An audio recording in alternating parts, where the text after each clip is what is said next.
Levantai-vos, levantai-vos,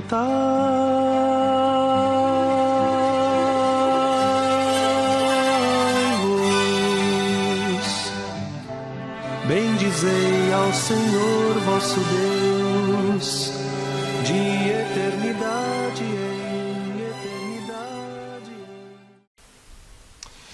Abra sua Bíblia, querido, na carta de Paulo aos Coríntios, capítulo 12.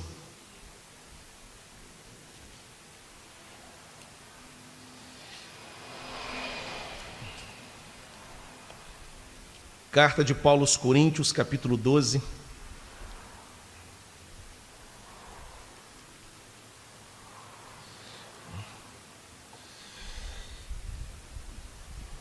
Texto belíssimo. É um dos textos mais importantes do Novo Testamento, quando Paulo trata do tema importante dos dons espirituais. Capítulo 12. Como hoje é a primeira abordagem desse capítulo, me permita, eu lerei o capítulo inteiro, para a gente poder situá-lo. Não vou pregar nele todo, evidentemente, a gente vai ficar um tempo, algumas semanas nele, até porque é um capítulo muito rico, tem muito para extrair dele. E hoje eu vou apresentar as linhas gerais desse capítulo.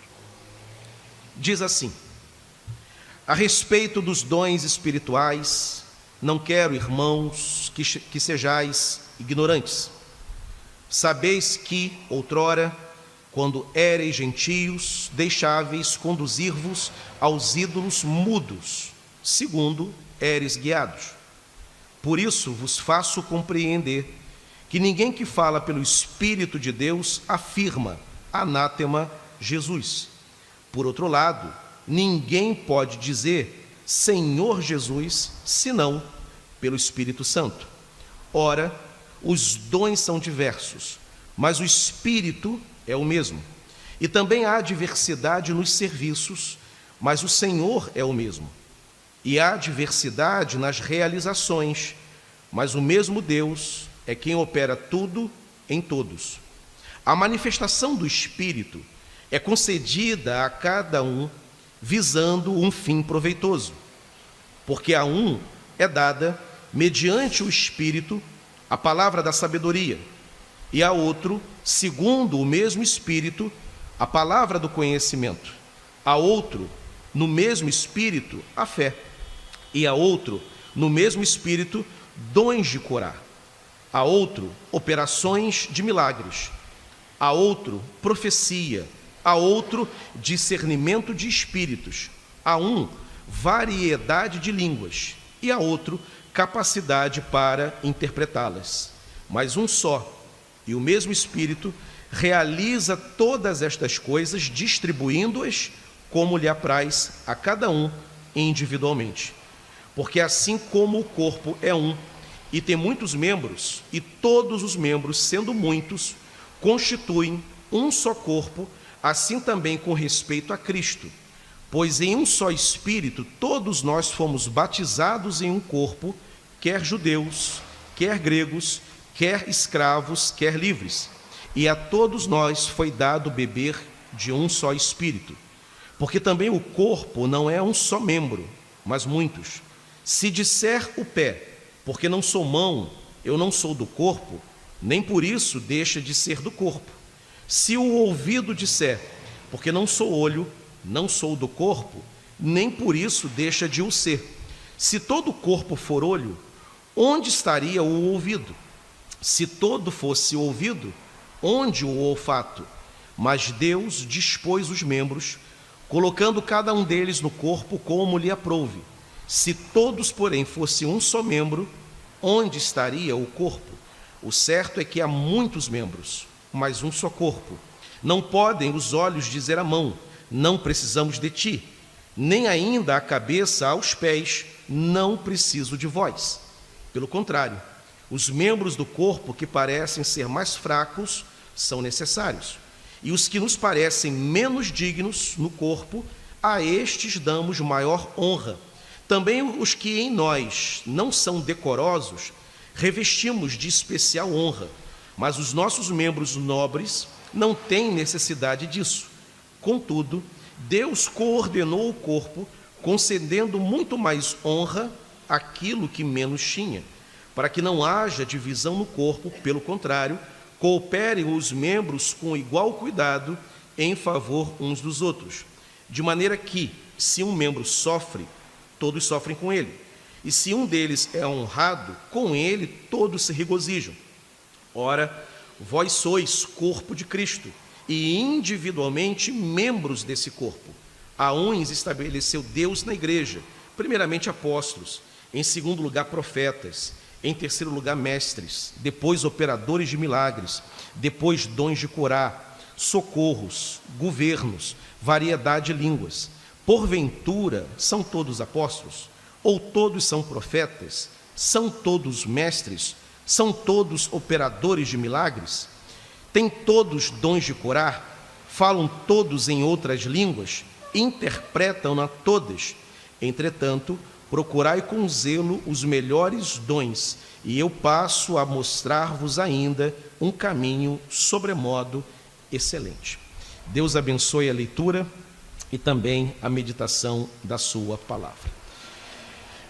Como eu falei, queridos, na introdução, eu não vou entrar no capítulo propriamente dito hoje, nos versos, porque eu preciso nessa manhã, nessa primeira abordagem, trabalhar com os irmãos as linhas gerais desse capítulo.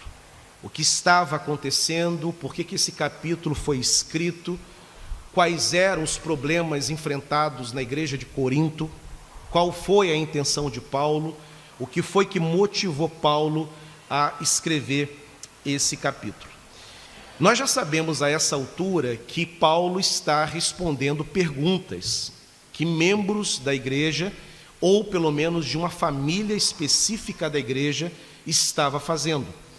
Os problemas da igreja eram muitos: divisão, carnalidade, pecados sexuais, divisão, litígio, problemas de exclusão, desordem na ceia. E Paulo tem o objetivo, quando escreve esse capítulo, de colocar esses assuntos sobre a mesa, tratá-los, exortar a igreja e corrigir a conduta, principalmente a conduta litúrgica da igreja. Paulo se esforça muito em tratar do culto que era oferecido dentro da igreja de Corinto. E um dos assuntos ligados ao culto, às práticas devocionais coletivas, ao culto público, era o tema dos dons espirituais. E sim, dentro da igreja de Corinto, estava tendo posturas exageradas, desequilibradas em relação aos dons. Por isso que Paulo trata. Não era um assunto que estava trazendo paz e edificação, mas trazendo confusão, trazendo turbulência para a igreja. E Paulo então escreve para orientar a igreja sobre a relevância dos dons, a origem dos dons, a finalidade deles no seio da igreja e a aplicação dos dons, como que o exercício dos dons deveria ser valorizado e praticado pela membresia.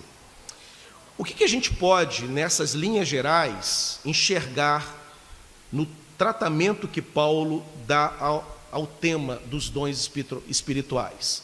Quais as lições que a gente pode tirar nesse momento, antes mesmo de entrar nos pormenores desse capítulo?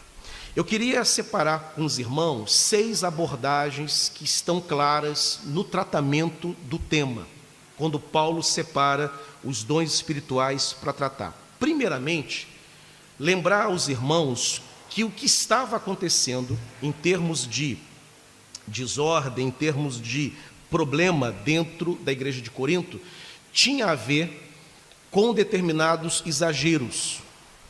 Um desses exageros é mencionado logo nos versos iniciais, que no segundo domingo de junho, após a ceia da igreja é domingo que vem, não pregaremos em Corinto, mas no segundo domingo voltaremos a esse capítulo. E aí entraremos com mais detalhes. Mas de imediato nós podemos dizer o seguinte, principalmente em relação ao êxtase que muitos membros da igreja de Corinto experimentavam, e o culto em Corinto era um culto fervoroso, era um culto com manifestações carismáticas, com abundância de dons. Paulo reconhece, inclusive, a legitimidade desses dons. Daqui a pouco eu vou entrar nisso, como Paulo olha para isso. E na prática dos dons espirituais, haviam aqueles que ficavam, evidentemente, tomados, emocionados, reagiam com muita ênfase à presença do Espírito Santo, à alegria da salvação, e naquela comunidade alegre, festiva, celebrando a salvação e a presença do Espírito, tinha aqueles que cometiam determinados exageros e até abusos em relação aos dons. Paulo, nessa introdução dos 3 primeiros versos, ele menciona um deles. Havia grupos, pessoas que, tomadas de um certo êxtase, pronunciavam certas palavras muito próximas daquilo que a gente chamaria da manifestação do dom de línguas, mas não é o dom de línguas. Paulo vai tratar do dom de línguas dentro da carta de Corinto. Ele vai falar qual é a função desse dom. Mas Paulo, no primeiro momento, ele mira naqueles que estão cometendo excessos e abusos. E tinham aqueles que, na emoção, naquela reação, começavam a pronunciar palavras estranhas, frases estranhas. E nessas frases estranhas, uma delas era essa que Paulo menciona logo no verso 2. Paulo vai dizer: por isso vos faço compreender, aliás, verso 3, por isso vos faço compreender que ninguém que fala pelo Espírito de Deus afirma Jesus é maldito. Anátema Jesus. Ora, por que Paulo diz isso? O que Paulo está dizendo para os irmãos da igreja de Corinto? Olha, igreja de Corinto, eu quero fazer uma afirmação de imediato, e isso é cercada de tanta importância para Paulo, que ele começa a sua abordagem por esse ponto. Eu quero dizer já de imediato, eu vou tratar em alguns versos aqui com a igreja de Corinto sobre os dons. Mas em primeiro lugar, que fique muito claro para os membros da igreja de Corinto, que ninguém cheio do Espírito Santo amaldiçoa o nome de Jesus. Por que Paulo diz isso? Que cena é essa que estava acontecendo dentro da igreja de Corinto? Quem é esse louco que, inserido na igreja, estava dizendo Jesus é anátema, Jesus é maldito, ou amaldiçoado seja? Quem é esse? Por que fazia isso? Essa era uma demonstração dos abusos que estavam acontecendo dentro da comunidade de Corinto. Lembrando que Paulo tinha na membresia da igreja muitos que não eram judeus convertidos, mas sim gregos. Corinto, você já sabe disso, é uma cidade grega. E aqueles membros da igreja de Corinto, eles eram oriundos do paganismo, onde determinadas religiões de mistério eram praticadas. E sim, também êxtases nessas religiões de mistério eram vivenciadas. E, uma vez inseridos na igreja, muitos traziam ainda essas práticas. E Paulo fica muito preocupado quando ele ouve: olha, Paulo, tem coisas maravilhosas acontecendo aqui, exercício dos dons carismáticos, manifestação de dons espirituais, manifestação de dom de línguas, tem profecia, tem cura, mas engraçado, Paulo, tem umas coisas estranhas também. Tem um grupo que, quando está orando, está ali no meio do culto, eles começam a dizer umas coisas estranhas. É possível alguém estar tão emocionado, tão tomado por aquele momento e fazer afirmações como esta? Paulo vai dizer: pelo Espírito Santo, não. Jamais. Ninguém cheio do Espírito Santo vai proferir, ou agir, ou pensar de maneira contrária, ofensiva, rebelde, irresponsável em relação ao Filho de Deus, ao Salvador dos homens. Paulo já corrige isso. No segundo domingo de julho, a gente entra nos pormenores desse grupo, quem era esse grupo, por que estavam fazendo isso, o que Paulo estava exatamente tratando acerca dessa questão específica. Mas o que a gente tira, como eu falei, de linha geral desse capítulo 12? Primeiramente, eu quero lembrar aos irmãos de que, primeiramente, na manifestação dos dons da igreja, o Espírito Santo sempre vai levar a igreja a glorificar o nome de Jesus Cristo. Toda igreja cheia do Espírito Santo e todo crente cheio do Espírito Santo é levado pelo Espírito a honrar e a glorificar o nome de Jesus. Paulo, inclusive, nesse próprio verso 3, ele vai dizer: também quero dizer para a igreja de Corinto que ninguém diz Jesus é o Senhor, senão pelo Espírito Santo.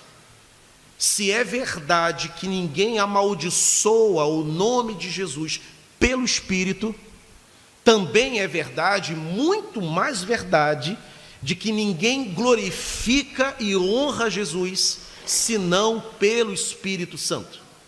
Evidentemente, Paulo não está aqui pensando em meras expressões verbais, porque até um incrédulo, lendo esse verso, ele pode dizer, bem, se dizer Jesus é o Senhor é evidência que eu tenho Espírito, então toma lá a frase, Jesus é o Senhor, pronto, eu tenho Espírito. É óbvio que Paulo não está falando disso, da mera expressão verbal, de uma mera declaração mecânica. O que Paulo está dizendo é que ninguém, nenhum ser humano, jamais vai concluir, vai se convencer do senhorio de Cristo e submeter-se a esse senhorio, senão por uma obra da graça poderosa que ilumina a consciência desse pecador e convence esse pecador de quem é Jesus. Porque para historiadores, Jesus foi um personagem histórico da Palestina. Para um político, ele foi um revolucionário, que questionou o sistema, a estrutura de poder. Para um sociólogo, ele foi alguém que fez bem à sociedade. Para um jornalista, ele foi também um personagem cuja vida deve ser biografada. Para nós que somos crentes, ele é muito mais do que isso. Ele não é um personagem da história, ele não é alguém que deu um exemplo na cruz, ele não foi um ser solidário. Para nós que somos crentes, ele é Senhor. Para nós que somos crentes, ele morreu e ele ressuscitou, e nós acreditamos nessa ressurreição. Nós cremos que na glória ele está vivo. Nós cremos que um dia ele voltará nas nuvens. E essas afirmações que contrariam a ciência, contrariam a física, contrariam a biologia, só são afirmadas, feitas e proferidas, porque nós fomos convencidos por alguém, e esse alguém é o Espírito de Deus, de que ele é real, ele é verdadeiro, e que essa vida que ele diz que trouxe para os homens, ela hoje nos pertence, essa vida eterna e essa comunhão. Nós nos submetemos a alguém que nós nunca vimos. Nós obedecemos a um homem que viveu há 2000 anos, ele não está fisicamente aqui, os nossos olhos físicos não conseguem enxergar, entretanto nós o obedecemos. Lidamos com ele como se ele fosse uma pessoa que estivesse do nosso lado. Essa obra, essa operação, esse relacionamento que temos com esse ser invisível, que o mundo não consegue entender, acha curioso isso, só é possível por causa do Espírito Santo que nos convenceu acerca dessas verdades. Ele iluminou a consciência dos homens, ele mostrou a sublimidade de Jesus. E quando nós nos deparamos com essa mensagem, quando nos evangelizaram, E aquelas palavras do evangelista, da letra da canção proferida pelo ministro de louvor, ou pelo texto lido no folheto, ou pelo livro cristão que nós lemos, ou pela própria Bíblia, aquelas palavras tornaram-se verdades e foram seladas no nosso coração pelo Espírito. E quando então o homem se rende a esse ser chamado Jesus,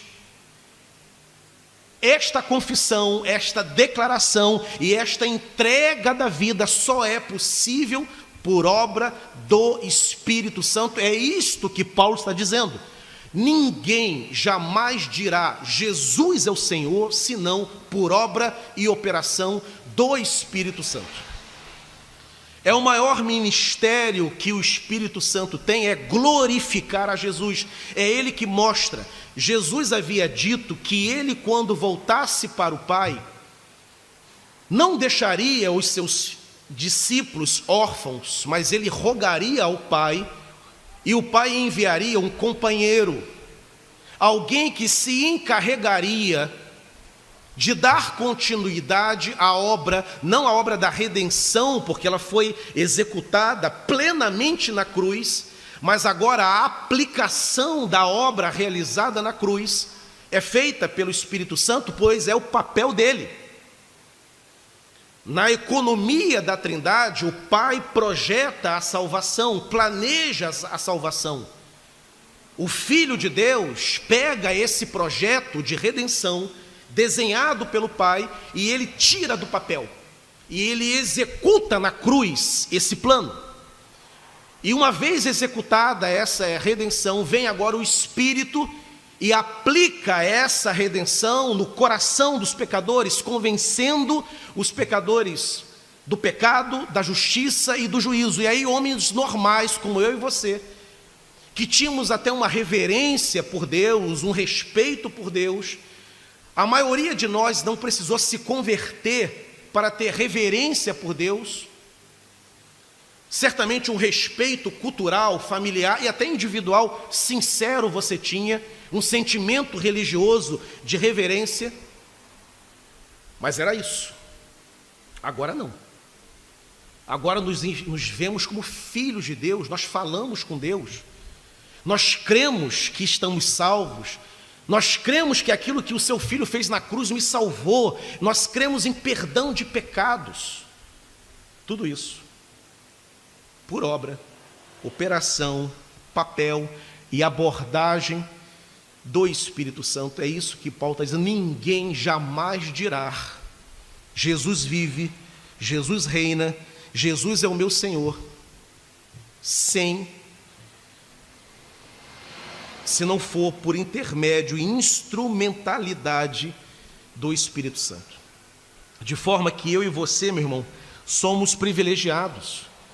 Porque quando nós olhamos para Jesus e vemos em Jesus não um nome, não um ser que viveu há 2000 anos, não um personagem meramente histórico, mas o Filho de Deus.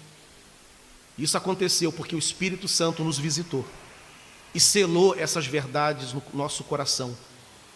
E isso foi uma obra extraordinária da graça de Deus na minha vida e na tua vida. Mas há também uma outra linha geral que Paulo trabalha nesse capítulo. Paulo vai deixar bem claro, e a gente aprende isso dentro do capítulo 12 da Carta aos Coríntios, que nem toda manifestação espiritual é divina. E aqui, respeitosamente, eu me refiro aos nossos irmãos pentecostais, que caem no equívoco de achar que tudo que é sobrenatural é divino. A igreja de Corinto demonstra que não é. A igreja de Corinto tinha uma ênfase carismática, uma igreja cheia de dons, mas Paulo percebe abusos, excessos, e ele corrige. E abusos e excessos que nada tinham a ver com o Espírito de Deus, mas tinham a ver com as emoções humanas e até com origens espirituais duvidosas. Nem toda manifestação espiritual, portanto, ela é necessariamente divina.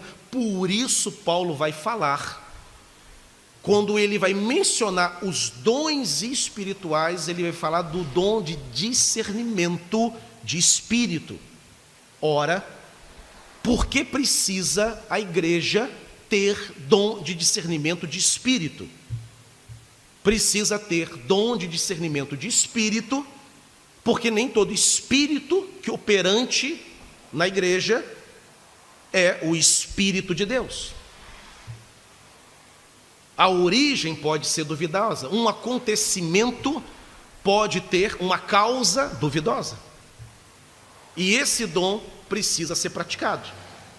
Na igreja de Corinto, a alegria, a empolgação e até a imaturidade e até a ignorância. Paulo, inclusive, ele vai dizer: irmãos, a respeito dos dons, verso 1, não quero que sejais ignorantes. Havia exercícios de dons espirituais, mas havia práticas equivocadas e que Paulo chama: olha, o que está acontecendo é errado. O que está acontecendo é equivocado, e eu não quero que vocês errem nesse ponto, não quero que haja ignorância nesse ponto. Vamos aprender a origem, quais são os dons e a finalidade. Eu vou ensinar isso para a igreja de Corinto. Nem toda manifestação espiritual é divina, por isso precisa ter dom de discernimento de espírito. Uma terceira linha geral presente nesse capítulo e que vai nortear a forma como Paulo trata do assunto, é de que esse texto da primeira carta aos Coríntios, capítulo 2, revela a importância da teologia, da doutrina como norte da experiência espiritual. A igreja de Corinto praticava esses dons, mas havia equívocos. O capítulo 12 vai doutrinar a igreja, colocar em ordem, falar da origem, procede do Espírito, vai falar da função do corpo, vai associar a igreja ao corpo humano, vai associar os crentes, que são membros desse corpo, a órgãos do corpo humano, que tem uma função. Paulo, então, doutrina a igreja. Ou seja, o texto de Corinto revela de que teologia, doutrina, devem sempre nortear a liturgia da igreja e a espiritualidade da igreja. Geralmente não pensamos assim. Geralmente desconfiamos de teólogos, desconfiamos de mestres, achamos que eles são um tanto legalistas, apegados à letra. Há aqueles que inclusive têm dons e desprezam os mestres, né? Você tem as letras, você tem a teologia, eu tenho o dom. E na verdade, na Bíblia Sagrada, mestres são também expressões carismáticas dadas à igreja, para ensinar a igreja. O texto mostra que quando a igreja não é doutrinada, quando não há pastores, não há mestres, que coloca a igreja num trilho, ela descamba, ela sai do trilho, porque esta é a tendência humana. Igreja precisa de presbíteros, e o pastor é um presbítero que tem dom, o pastor é um presbítero que tem dom de ensino, que exerce o dom de mestre. Há um lugar, portanto, na igreja para os dons e ao lado dos dons para a teologia e para a doutrina, e a igreja de Corinto deixa isso absurdamente evidenciada para nós. E aqui me refiro novamente com respeito, mas é o que a gente sabe da nossa caminhada cristã, de igrejas que têm muita dificuldade com teologia, tem muita dificuldade com doutrina, porque olham apenas, não, eu quero os dons, eu quero ser cheio do Espírito, eu quero orar em línguas, eu quero profetizar, eu quero ter visões. mas despreza a escola dominical, despreza o seminário, despreza a teologia, como se fossem incompatíveis esses expedientes, e na verdade eles são auxiliares. Uma igreja que tem uma ênfase teológica, mas que não tem nenhuma experiência com dons espirituais, é uma igreja mirrada, desequilibrada. A igreja tem que ter experiências carismáticas, a igreja tem que ter experiências com o Espírito Santo, a igreja tem que buscar o Espírito. Paulo vai dizer, ele vai concluir o capítulo 12, dizendo: buscai com zelo os melhores dons. Os dons têm que ser procurados, são bênçãos para a igreja, todos eles. Paulo não coloca em questionamento os dons da igreja de Corinto, isso é muito interessante.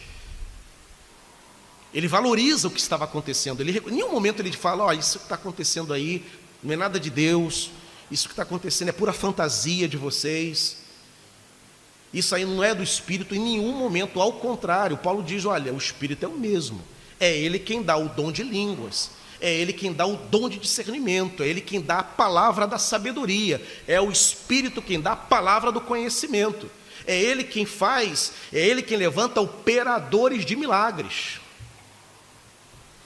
Operadores de milagres, sabe o que é isso? Você orar e crer que, por exemplo, se um paralítico aqui entrar nessa manhã na igreja de Niterói, você orar crendo que ele pode se levantar, orar sem medo, orar, não vou fazer essa oração senão eu vou me comprometer, não, é orar com convicção. Se Deus soberanamente fará, isso é com Ele, mas eu vou orar para que isso creia. E há aqueles que têm aquilo que os puritanos chamavam de medida de graça, uma fé que não é a fé salvadora, que a fé salvadora todos nós temos. Sem fé salvadora, as portas dos céus não se abrem. Paulo vai dizer na carta aos Efésios: pela graça sois salvos por meio da fé, isto não vem de vós, é dom de Deus. A fé salvadora como dom, todo crente tem, mas há um outro tipo de fé.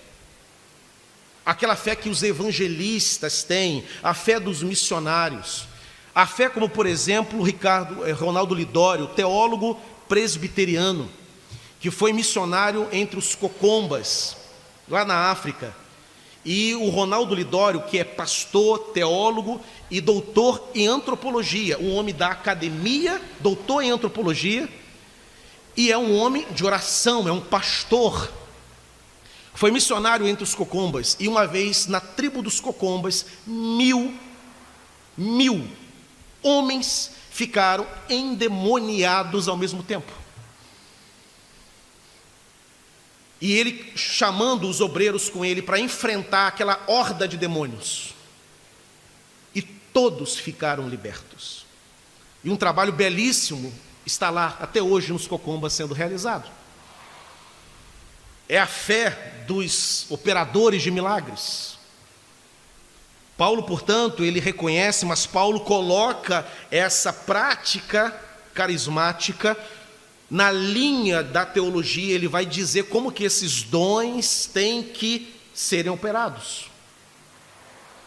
Na própria manifestação do dom de línguas, ele vai dizer: olha, primeiro, havendo línguas, se o segundo se levantar, se calha o primeiro. Ele coloca uma ordem ali, ele doutrina a igreja.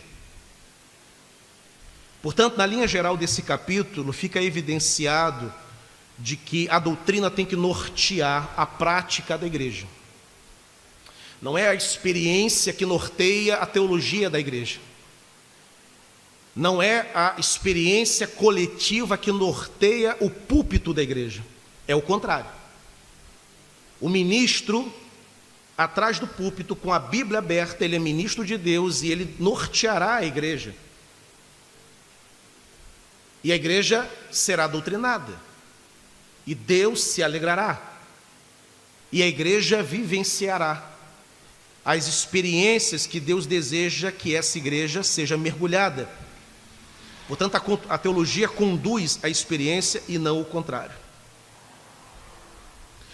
Uma quarta linha geral, que isso serve para a nossa reflexão, é que a igreja de Corinto, ela é uma demonstração cuidadosa de que até comunidades controvertidas, elas podem ter determinadas manifestações.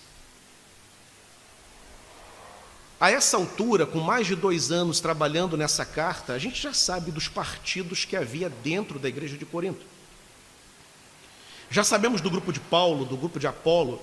Nós sabemos a essa altura que Corinto é uma igreja rachada, dividida, com problemas entre grupos, com pecados sérios.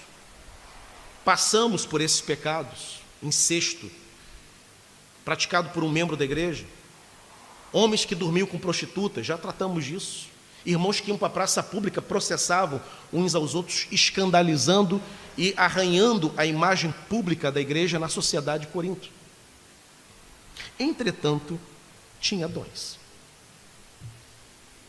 Olha o cuidado que a gente tem que ter de lançar um julgamento quando a igreja, por exemplo, aquela igreja ali é uma igreja muito abençoada. Por quê? Porque acontecem ali algumas operações. Ou então o contrário, aquela igreja ali é uma igreja muito carnal e Deus vai fechar as suas portas, porque tem muita gente complicada ali dentro, muita gente sem caráter ali dentro, e Deus não está se agradando. Corinto lança por terra essas afirmações que fazem parte da nossa vivência evangélica. Corinto é uma igreja complicada, carnal. Paulo vai chamá-los de carnais. Mas tinha dons. Porque não eram todos os membros carnais. Não eram todos praticando os mesmos pecados. Tinham aqueles que, Paulo no capítulo 1 vai dizer assim, nenhum dom falta à igreja. Paulo no capítulo 1, verso 2, ele vai se referir, ele vai chamar a igreja de Corinto de igreja de Deus, a igreja de Deus que está em Corinto.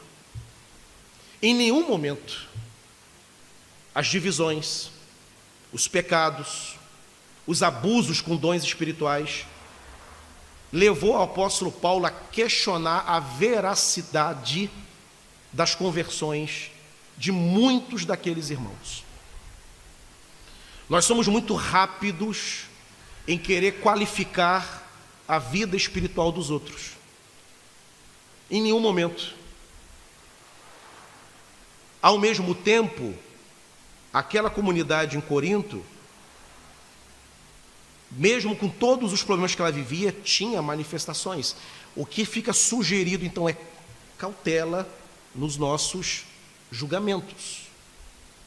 Uma igreja não é abençoada por ter dons extraordinários necessariamente, e também, caso não haja manifestações sobrenaturais, não significa que esta igreja não é abençoada.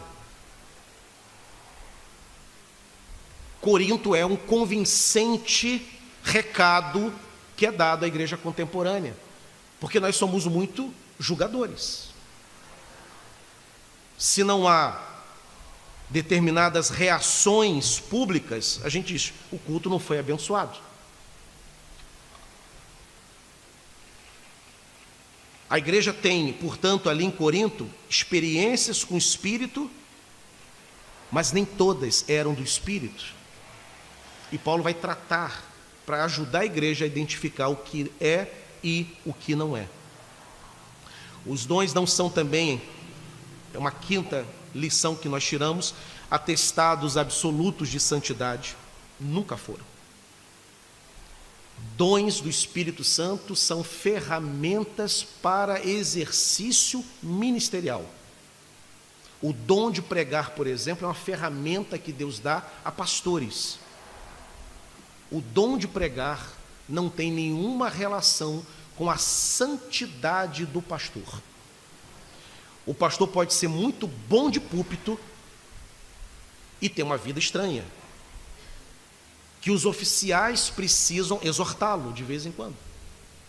O ministro de louvor pode fazer a congregação chorar, e ele ser, ou ela ser, alguém controvertido. Na Bíblia Sagrada, a santidade de vida, ela está muito mais ancorada e ligada ao fruto do Espírito do que aos dons. Dom é ferramenta. Deus me deu o dom de pregar, eu prego. Deus me deu um dom de ensino, eu ensino. Porque são ferramentas. E a habilidade que cada um recebe, fica evidenciado que Deus deu o dom. Se Deus me chamasse para cantar, por exemplo, me desse esse dom, eu seria uma pessoa afinada, teria uma voz adequada, que as pessoas reagissem positivamente à minha voz. Mas a voz afinadíssima não revela o caráter de quem canta. Um mestre nas letras de uma canção cristã não revela o caráter desse compositor, revela que ele é um bom letrista, que ele domina a arte, ele entende qual é o verso, ele tem maturidade para compor uma letra. Mas nada te diz acerca do caráter desse compositor. É a vida dele, no dia a dia, na conduta dele. É o fruto do Espírito que vai deixar evidenciado, e Corinto é demonstração disso. Porque há irmãos ali, há gente carnal entre irmãos. E era uma igreja cheia de dons. Olha como o capítulo 12 nos chama a uma reflexão madura acerca dessa realidade dos dons espirituais. Não são atestados de santidade. Por fim, uma sexta linha geral que eu queria colocar, apresentar para os irmãos aqui. As correções que Paulo faz no capítulo 12, capítulo 13 e no capítulo 14, porque Paulo vai tratar dessa temática em 3 capítulos, 12, 13 e 14. Veja a importância que tem. Paulo vai começar pelos dons e vai chegar na liturgia da igreja, na forma como a igreja cultua. Ele trabalha seriamente essa perspectiva, mas em nenhum momento, Paulo desautoriza a experiência carismática da igreja de Corinto. E se eu falei aqui respeitosamente aos pentecostais, agora eu falo respeitosamente aos irmãos tradicionais. Aqueles que têm uma leitura histórica, principalmente aqueles que fazem parte de uma tradição reformada, que inclusive é a minha tradição teológica. Eu me situo dentro da tradição reformada. E usam às vezes o exemplo de Corinto para tirar toda e qualquer legitimidade de dons na igreja. São crentes que morrem de medo de que a sua igreja vire pentecostal. Pastores que caçam talentos, caçam irmãos que têm dons. A carta de Corinto não legitima esse tipo de postura. A carta de Corinto não desautoriza dons espirituais, ao contrário. Paulo vai dizer que o Espírito distribui, ponto. Distribui. Paulo em nenhum momento diz, isso aí tudo é invenção, tudo isso é frenesi, é tudo fanatismo. Paulo está dizendo que o Espírito é quem dá.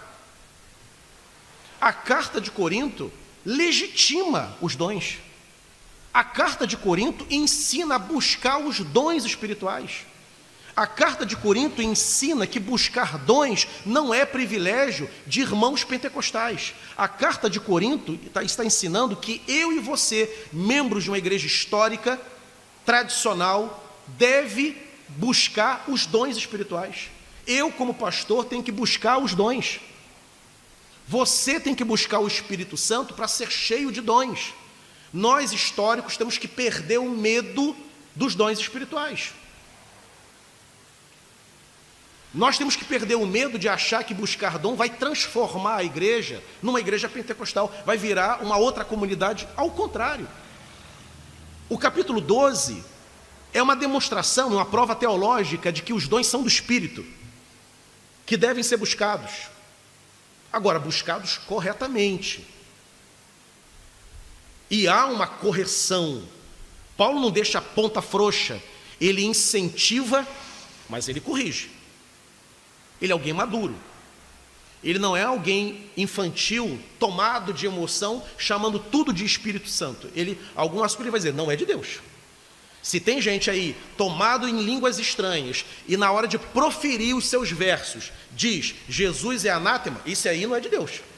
É um outro espírito que está falando pela boca daquele irmão. Paulo é claro, não tem conversa. Agora, se está orando e na sua afirmação o que sai da boca daquele crente cheio do Espírito é Jesus é o Senhor, fiquem tranquilos. O que está acontecendo é algo do Espírito de Deus, porque ninguém faz essa declaração senão pelo Espírito. Paulo está falando, portanto, aqui para a sua audiência primeira, que era a membresia da igreja de Corinto, e se essa carta ela entrou no cânon do Novo Testamento, ela serve para toda a igreja em todas as épocas.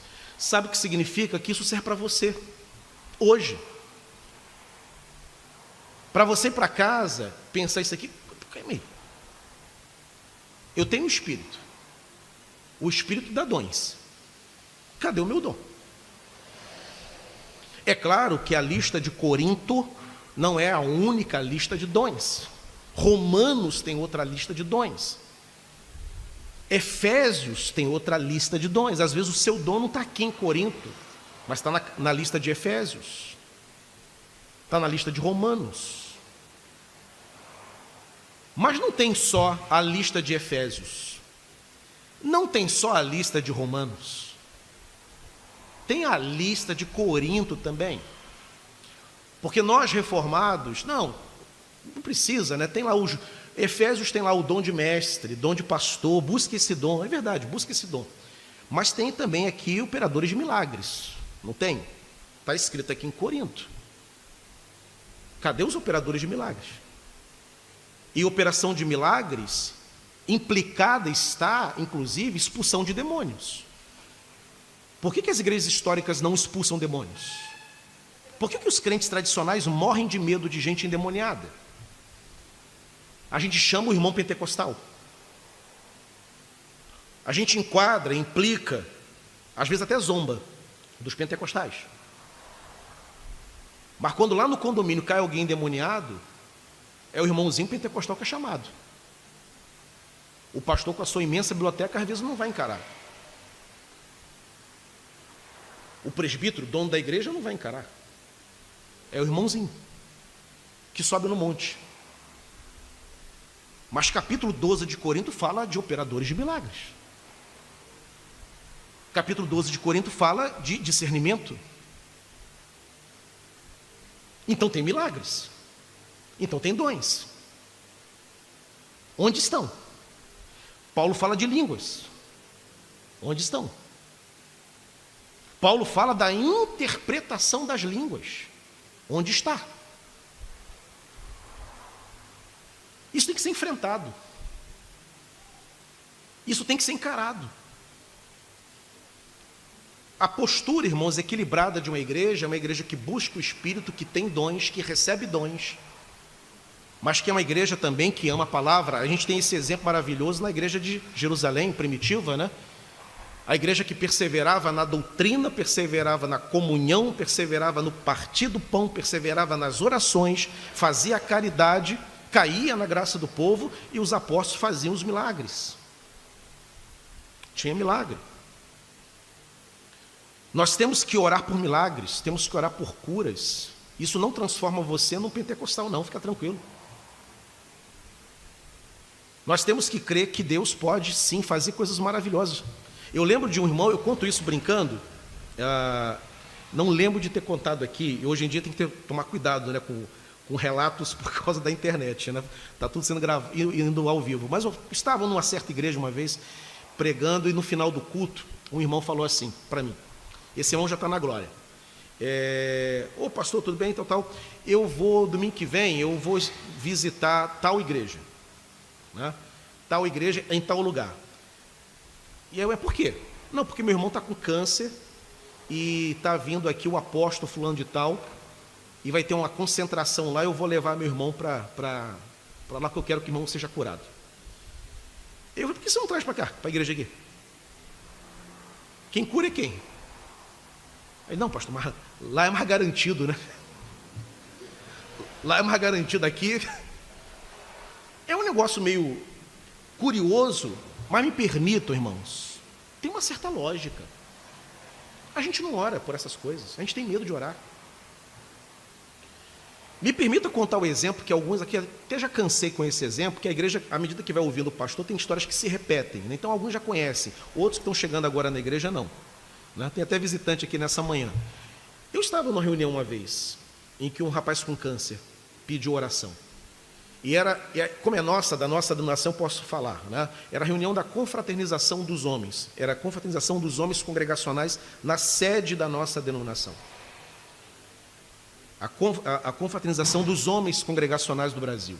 Eu preguei lá naquela manhã. E um rapaz com câncer de bexiga pediu oração. E na hora da oração, um presbítero foi orar. E na hora da oração, ele orou pelo departamento, pela denominação, pelos trabalhos, e que Deus tivesse misericórdia do irmão. Aquilo me incomodou, e eu procuro ser muito respeitoso em relação à liturgia de qualquer lugar que eu estou. Eu estava ali como pregador. Eu não estava como dirigente da programação. Mas eu fiquei tão incomodado com aquela oração, eu achei uma oração em que o cara não queria se comprometer. Aí quando terminou, me chamaram para impetrar a bênção, aí eu fui orar, tive que orar novamente. Porque o rapaz pediu oração pela cura dele, estava com câncer. E aí nós oramos, levando, irmãos, Deus cura, tem misericórdia, mas cura. Se o Deus não vai curar, ou vai curar, não é comigo. A mim e a você não foi dada, a nós, prescrutar os escrutínios de Deus. O que Ele vai fazer?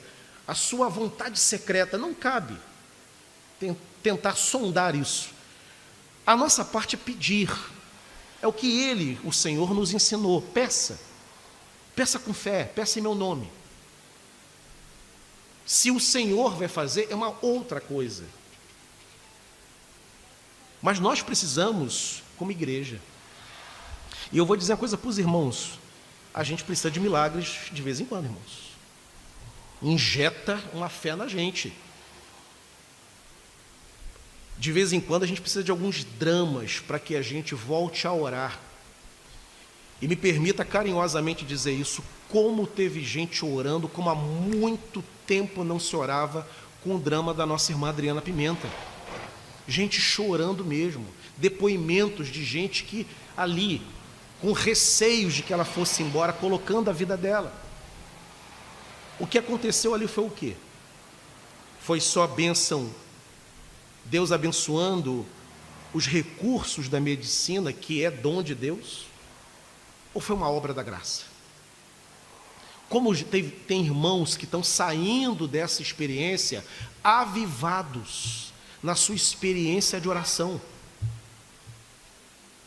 Tem grupos de oração sendo formados. Eu tenho reunião esta semana agora para tratar dessa pauta de gente pedindo reunião de oração. Você sabia que teve irmãos acordando 4 horas da manhã, gente que não tinha essa prática, para orar por Adriana e por outros pedidos. A gente precisa de vez em quando enfrentar, e aí a gente ora por milagres, por visitação do Espírito. E Deus quer dar, irmãos, experiências a gente. Pastores têm que ter experiência, senão a gente fica com a tendência de virar intelectual. O nosso campo de atuação há o aspecto da intelectualidade, da leitura, da teologia, da formação acadêmica, mas o ministério não é só isso. O ministério é oração, o ministério é joelho no chão, Ministério é choro. Ministério é ver irmãos sendo curados. Ministério é o pastor aconselhando e aquele conselho ser certeiro. A pessoa se sentir completamente amarrada. E o conselho que o pastor dá, conselho esse que ele nem sabia que ele era capaz de ministrar. E ele dá, sendo usado por Deus, e aquilo é como uma tesoura que rompe aquelas amarras, a pessoa se liberta daquilo que está oprimindo. Pastores como eu, nós precisamos dessas experiências. A gente precisa, meu irmão, sonhar de vez em quando, ter sonhos. A igreja precisa de irmãos que têm experiências com Deus. De vez em quando, pastor, quero conversar com o senhor. E detalhe, e há irmãos aqui com essa experiência comigo. E não era só o nosso querido Márcio Caldas, que vinha de uma tradição pentecostal, não. Outros irmãos, até irmãos que se converteram, se batizaram, e a única igreja na vida deles é esta aqui. Pastor, eu queria conversar com o senhor, porque Deus me mostrou algo, eu tive um sonho com o senhor. O senhor estava pregando no culto, pastor, enquanto o senhor pregava, eu vi, quero conversar com o senhor com aquilo que eu vi. Nós temos aqui na igreja irmãos com esta experiência no meu ministério. E isso é dádiva, isso é presente de Deus para a igreja. Porque a nossa realidade não é só essa realidade física, de culto que começa na hora, que termina na hora, de sermão preparado, devidamente esboçado e dividido. A vida cristã é também visitação do Espírito. Há anjos presentes aqui. Há demônios que nos odeiam e que estão aqui. E há anjos ministradores de Deus presentes aqui. E se cumprindo todos os dias o salmo, o anjo do Senhor acampa ao redor daqueles que o temem e os livra de todo mal. Essa realidade espiritual, ela precisa ser, nós precisamos ser possuidores da clareza de que a batalha, ela é uma batalha espiritual. Portanto, nunca, jamais usemos a carta de Coríntios para tirar a legitimidade dos dons, porque essa não é a função dela. Paulo não escreve para questionar a espiritualidade, Paulo escreve para colocar em ordem a espiritualidade. Muita gente empolgada, muito menino na igreja de Corinto, mas ele reconhece aqueles dons, ele fala que procede do Espírito, ele diz que o Espírito distribui, e distribui como lhe apraz. A um ele dá um dom, a outro ele dá outro. Onde estão esses dons? Por que temos medo deles? Por que fugimos? Porque quando falamos do tal do dom do amor, a gente usa o capítulo 13, que fala do amor, como uma forma de não valorizar os outros, e essa não é a função do capítulo 13. Busquemos com zelo pelos melhores dons. A oração da igreja é: Senhor, encha-nos com teu Espírito.